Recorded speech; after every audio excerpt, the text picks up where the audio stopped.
Before we start, please make sure to like this video and hit this subscribe button, so you never miss a story like this. And also comments where you are watching from, how many sons and daughters you have. Thanks. My name is Rachel. I'm from Austin, Texas. And the biggest lie I ever told was that I was okay. Never confuse silence with peace. Because sometimes, silence is where the worst screams are buried. And sometimes, the one who calls you family is the one who breaks you the most. Get off me, Jason! I screamed, shoving him with all the force in my chest. But he didn't move. He just stared, wide-eyed, like I was crazy. Like he was the victim. Don't act like this now, he said through gritted teeth. You've always been close to me. What's one little hug, huh? A hug? A hug? I slapped his arm so hard my hand stung, but he grabbed my wrist and yanked it back. Let me go. I yelled, louder this time. I didn't care who heard. I didn't care if the whole house came running. I was done pretending. And yet, no one came. Not a single footstep. Not a single voice. Because the truth was, the house was silent. Just like I had been. For years. Stop fighting me, Rachel, he growled, stepping in closer again. You're making it worse than it has to be. That's when I snapped. I shoved him with everything I had, this time knocking over the lamp beside us. It crashed to the floor, and finally, there was noise. He stumbled back, shocked. And I stood there, my chest heaving, tears already welling up. I wasn't crying because I was scared. I was crying because I had finally stopped lying. You think I'm still that little girl who was too afraid to say anything? I hissed. You think you can keep cornering me like this and I'll just smile and call it family? His mouth opened, but he had no words. Not this time. Good. Let him feel what I felt. Because for 10 years, I carried his secret on my back like a weight I couldn't drop. And now? Now the truth was coming out. You know, people always say family protects you. But what they don't say is sometimes, family is the one you need protection from. Jason was my cousin. Our moms were sisters, and we grew up in the same house half our childhood. To the outside world, we were close. He called me Little Ratch. He helped me with school. He was the good guy of the family. Charming. Polite. Always smiling. But behind closed doors? He was calculating. Controlling. Creeping into my room when no one was around. Saying things no cousin should ever say. Touching when no one else could see. And worst of all, blaming me. He made me believe I was the problem. That maybe I was too friendly. That I never said no loud enough. That if I told anyone, no one would believe me. And for the longest time, I believed him. But the truth has a funny way of clawing its way back. No matter how deep you bury it. No matter how many fake smiles or family dinners you sit through. Because eventually, your soul gets tired of pretending. And one day, something snaps. For me? That day came at Thanksgiving. It was supposed to be just another family meal. Turkey. Mashed potatoes. Forced laughter, but Jason had cornered me again in the hallway. Tried to hug me. Grabbed me by the waist like he always used to. And this time, I didn't shrink. I didn't fake a laugh. I didn't let it slide. I slapped his hand away and screamed. Everyone turned. My aunt dropped her wine glass. My mom froze in place. And I said it. Out loud. He's been doing this to me for years. Since I was 13. And I'm done staying quiet. You could hear the breath leave the room. Jason's face turned pale. He tried to deny it. Called me dramatic. Said I was confused. But I wasn't confused. I was finally clear. I told them everything. The late nights. The sneaky touches. The emotional blackmail. Every last detail. And suddenly, all those times I stayed quiet made sense to them. All the panic attacks. All the skipped family events. All the distance. That was the day I stopped being a victim. That was the day I became the truth teller. And let me tell you something. The most dangerous person in the room is the one who finally has nothing to lose. If you're still listening, and you've ever been made to feel small, or scared, or silenced by someone who was supposed to protect you, please hear this. You are not alone. And their power ends the moment you choose to speak. Tell your story. Even if your voice shakes. Even if they call you a liar. Even if it tears your family apart. Because your silence protects them. But your voice? That will finally set you free. If you or someone you know is being abused or manipulated by a family member, please, don't wait like I did. Speak up. Talk to someone you trust. And never let the word family be used to silence your truth. Share this story if you believe that silence should never protect abuse. I still remember the first time it happened. It wasn't in the dark. It wasn't in secret. It was in the middle of the day, right in the living room, with cartoons playing on the TV and my backpack still slung on one shoulder. I was 13. Jason was 17. Come here, Ratch, he said, smiling like always. You got something on your shirt. I looked down, and before I could respond, he brushed my chest with his hand, way too long to be a joke. I laughed it off. I didn't know what to do. I thought maybe I was being dramatic. But my heart dropped. My stomach twisted. And something inside me said, that wasn't right. But I didn't tell anyone. Because who was I going to tell? My mom adored Jason. She used to say, I wish you were more like him, so confident, so helpful. And his mom, my aunt? She acted like he was the golden boy sent straight from heaven. If I said something, it would be my word against his. And back then, I was quiet. I was the shy girl. The one who read books at lunch. The one who stayed home on weekends. Who would believe me? So I said nothing. And that was his favorite part. Silence was his playground. And I gave it to him. Not because I wanted to, but because I didn't think I had a choice. Every time I visited their house after school, he'd find an excuse to be alone with me. A hallway. A stairwell. Even the laundry room. He never forced me, not in the way people usually think. He was too smart for that. He used guilt. He used tricks. If you tell anyone, I'll get in trouble, and it'll be your fault. You always let me hug you before. What changed? Don't make this weird, Ratch. And every time I froze. Because I didn't want to be the one to ruin the family. I didn't want my mom to lose her sister. I didn't want holidays to become courtroom battles.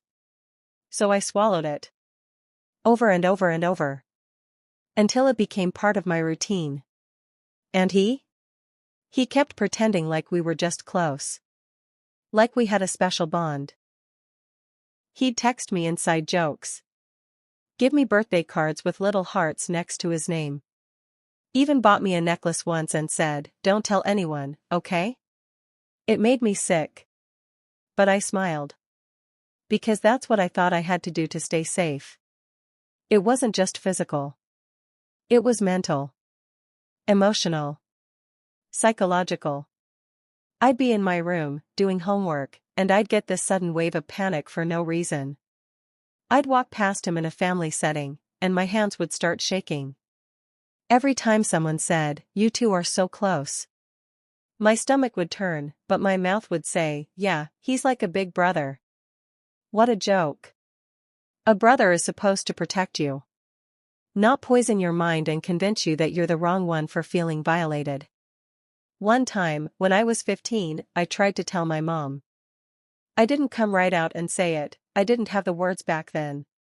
But I told her, I don't want to go to Aunt Linda's house anymore. I don't feel good there.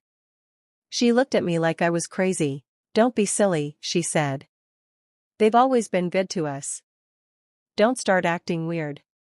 And just like that, my chance to speak died in my throat. Maybe if she had looked a little harder. Maybe if she had asked, "Why, sweetheart? What's wrong?" I might have told her everything.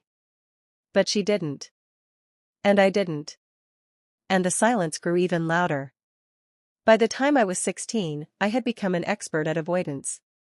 I faked stomach aches to skip visits. I pretended to be busy with homework. I even lied about having a boyfriend so Jason would back off. But he didn't care. At a family barbecue, he cornered me in the kitchen. Everyone else was outside. Music blasting. Laughter echoing. And he leaned in and said, "You're still mine, you know. No matter who you date. I saw you first." I wanted to scream.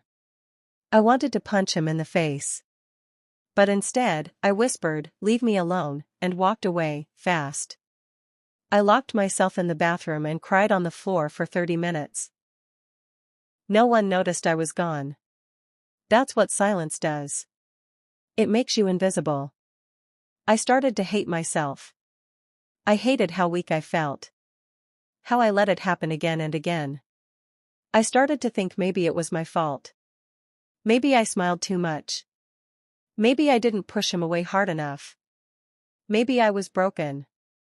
And that's the part that kills me the most now. Not what he did. But what I did to myself. But then something changed. I don't know when exactly, but I hit a wall. Maybe it was the day I saw my younger cousin, Jason's little sister, wearing the necklace he once gave me. Maybe it was when I saw him helping her with her science homework and felt chills run through my whole body. I realized he could do the same thing to her. Or worse. And in that moment, the fear inside me turned into rage. Because if I didn't speak, who would? If I didn't tell the truth, who would protect her? I decided then and there that I wasn't staying silent anymore. I didn't care who believed me. I didn't care if it tore our family in half. Jason didn't deserve to walk around like nothing ever happened. I deserved peace. And she deserved safety. The final straw came when I overheard him talking to one of my guy cousins. He was bragging about how girls these days always twist things. He even said, "You gotta make sure they stay quiet early on, or they start imagining stuff." That was it. I walked straight into the living room and said, loud enough for everyone to hear, "Jason, you kept me quiet. But you won't keep me quiet anymore." Everyone looked up. Confused. Frozen. He turned pale. "What are you talking about?" And I said it. Clear. Loud. Steady. "You've been messing with me since I was 13. And I'm done lying about it." The silence after that was deafening. People looked at me like I had just detonated a bomb. And I had. But you know what? It was the most freeing moment of my life. Let me be clear to anyone listening right now. Abuse doesn't always come from strangers. It doesn't always happen in alleys or dark corners. Sometimes, it walks around your home, smiling. Sometimes, it sits across from you at dinner. Sometimes, it calls you family.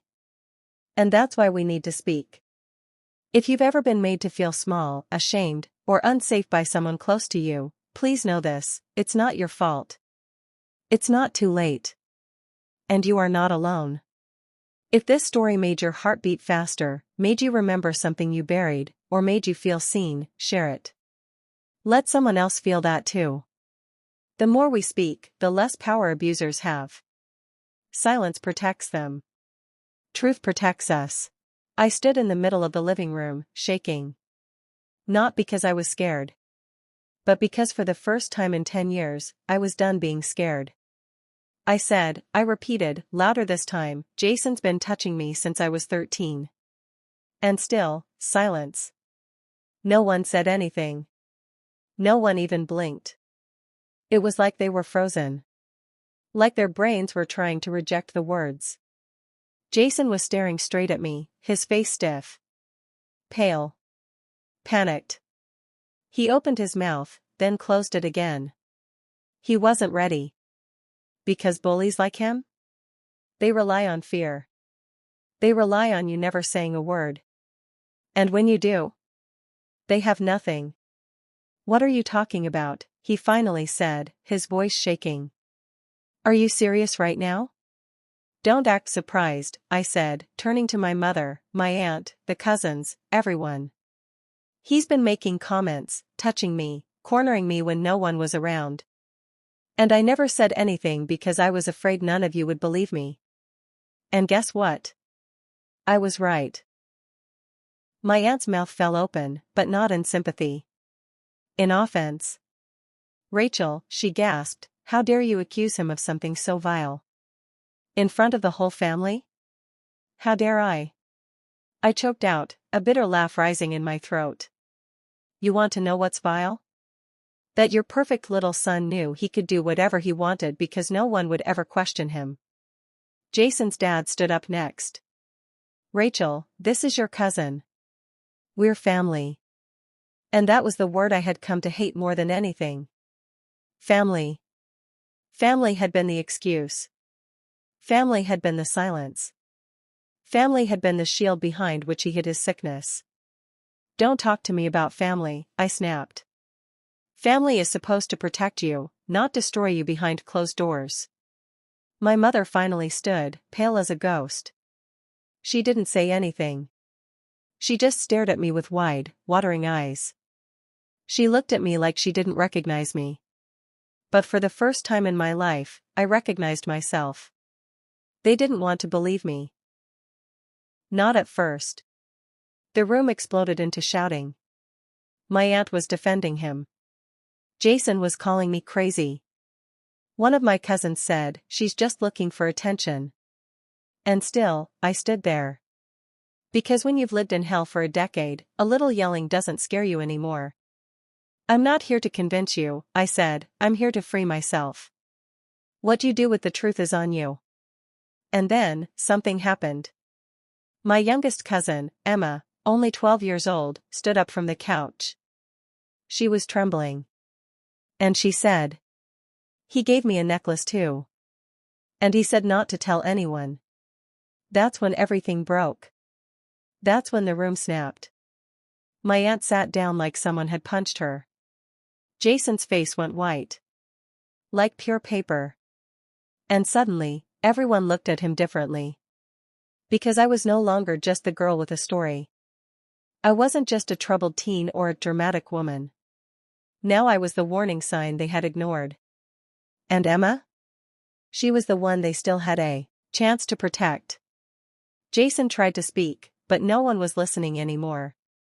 The golden boy had rusted right in front of their eyes. They told him to leave. Right then. Right there. My uncle dragged him out by the arm, screaming. And as the door slammed behind him, the silence left in the room wasn't shame. It was clarity. I went upstairs that night and sat on the edge of the bed, my hands still trembling. I had done it. I had finally said it.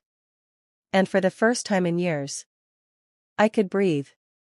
But the war wasn't over. Because even though Jason was gone, the wound was still there. And now, people started calling. One by one. My aunt called me the next morning, sobbing.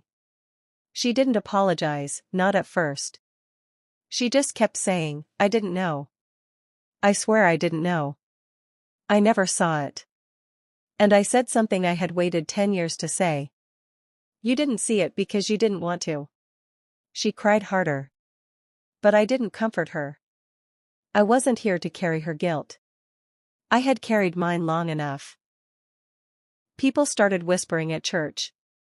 Some said I was brave. Some said I was exaggerating. One even said, why now? Why'd she wait so long? And to them I say, do you ask someone why they escaped a fire late?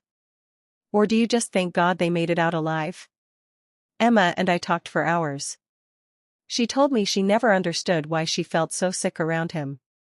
And I told her, it wasn't your fault. It was never your fault. And then she said something that made me break. She said, "Thank you for speaking first. I didn't think anyone would ever believe me."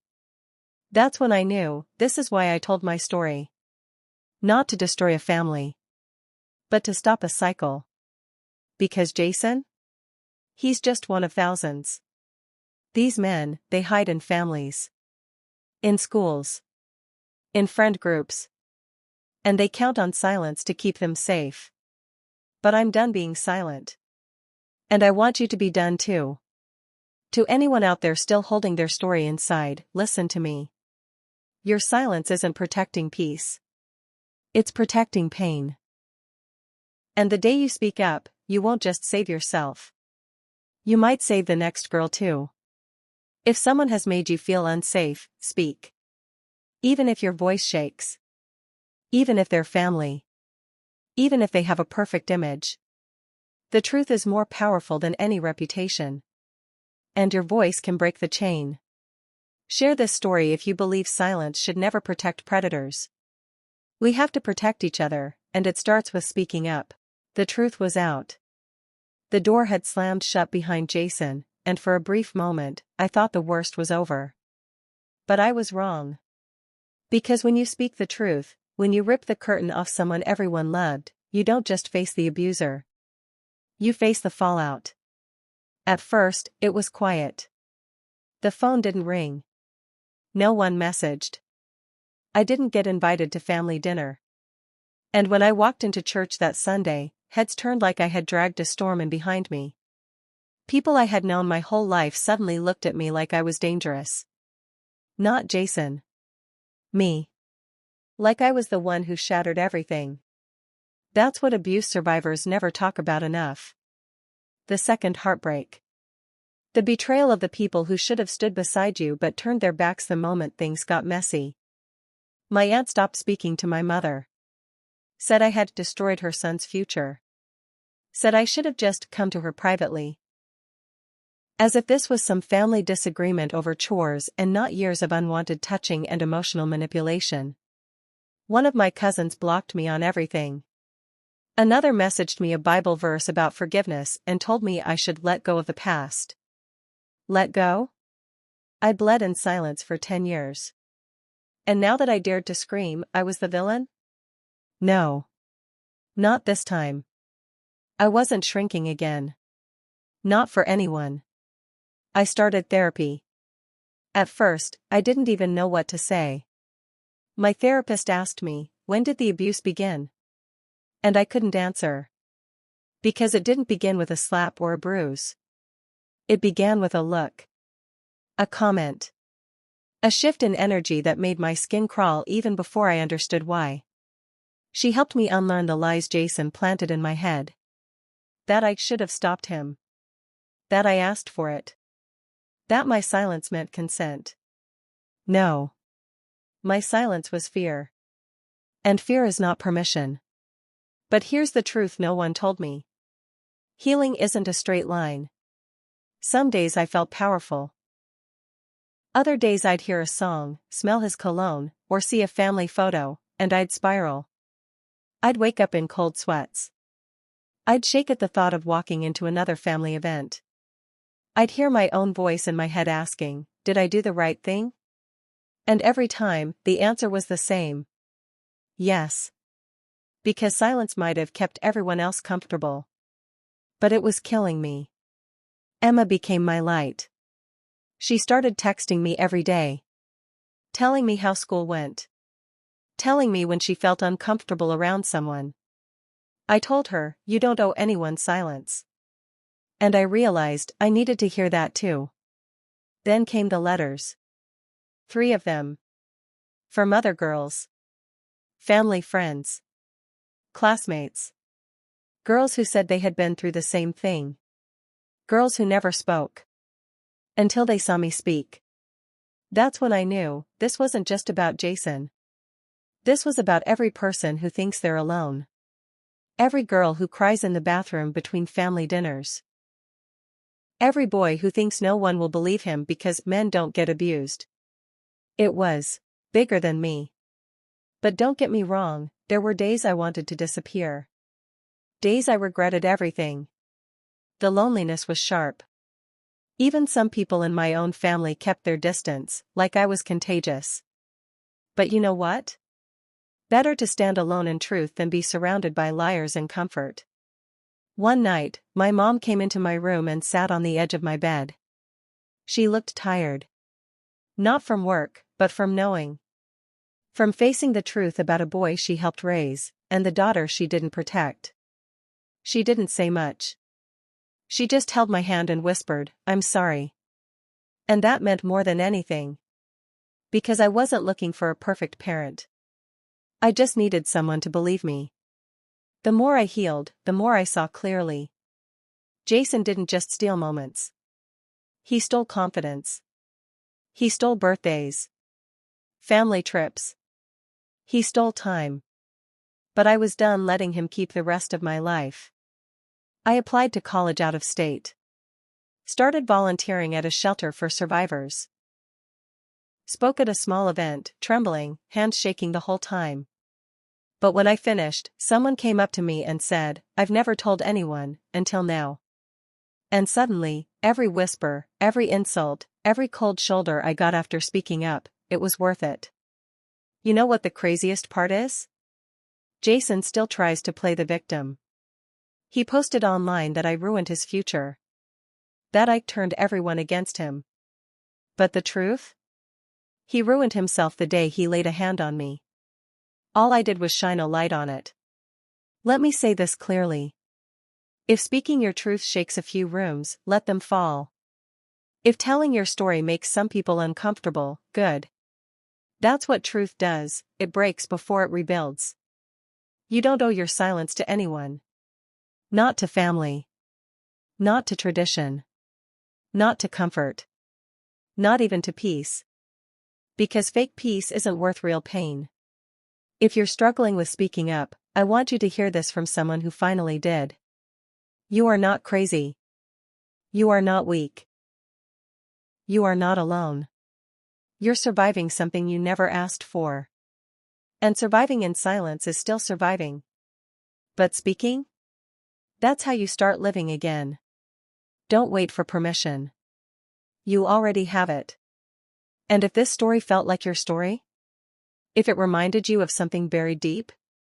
Please share it. Because your voice might be the next one that sets someone else free. It had been almost a year since I told the truth.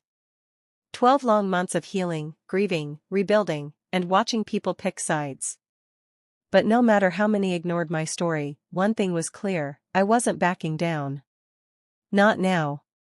Not ever. And just when I thought I'd never have to see his face again, Jason showed up.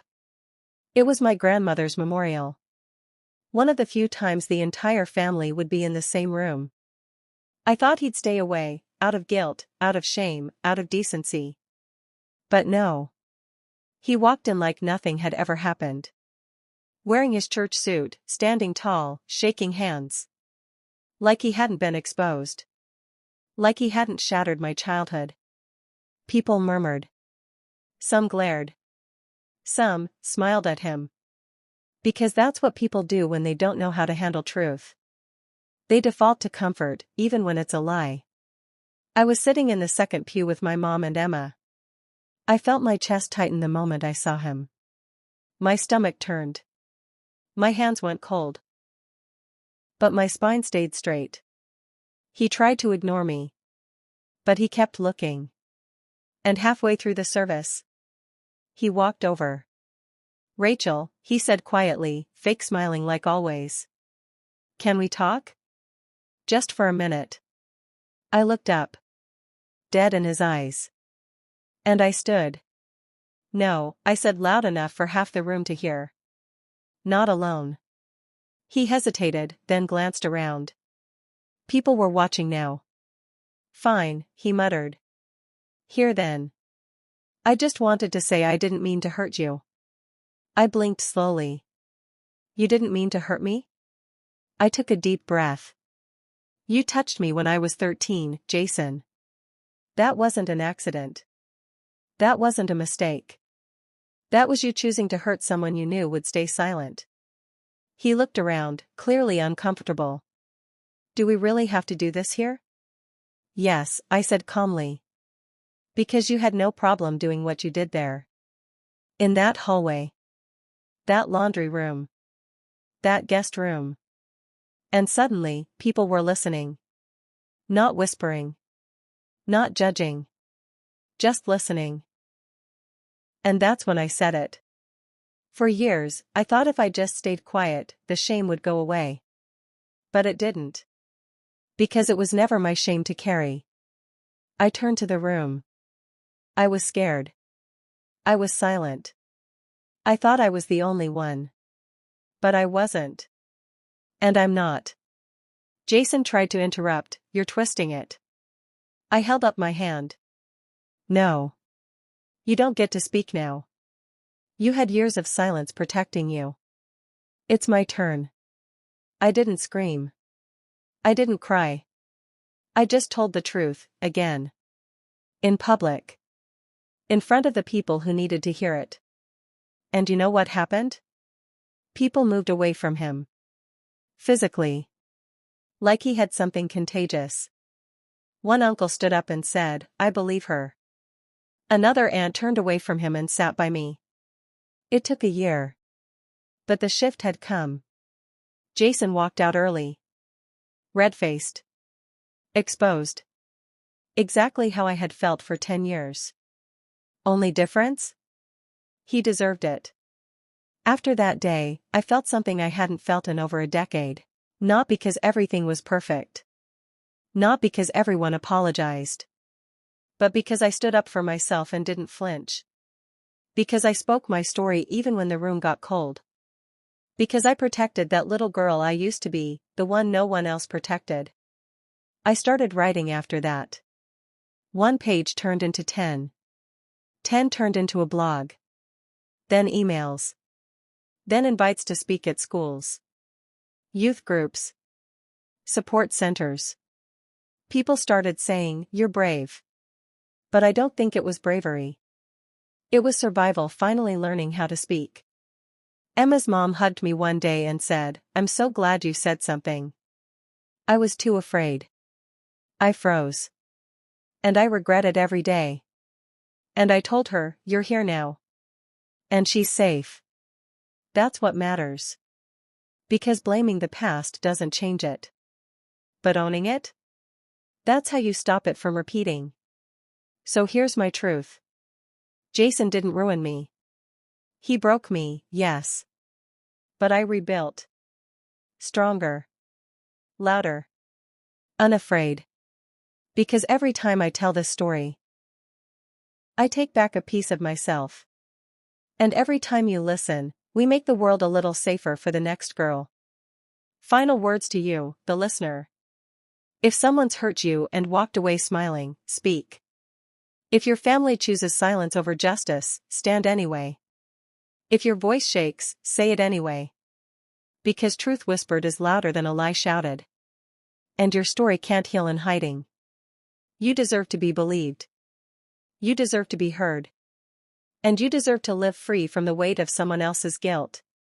If this story reminded you of something in your past, or if you know someone who needs to hear it, don't scroll past. Share it. Send it. Let someone else know they're not alone.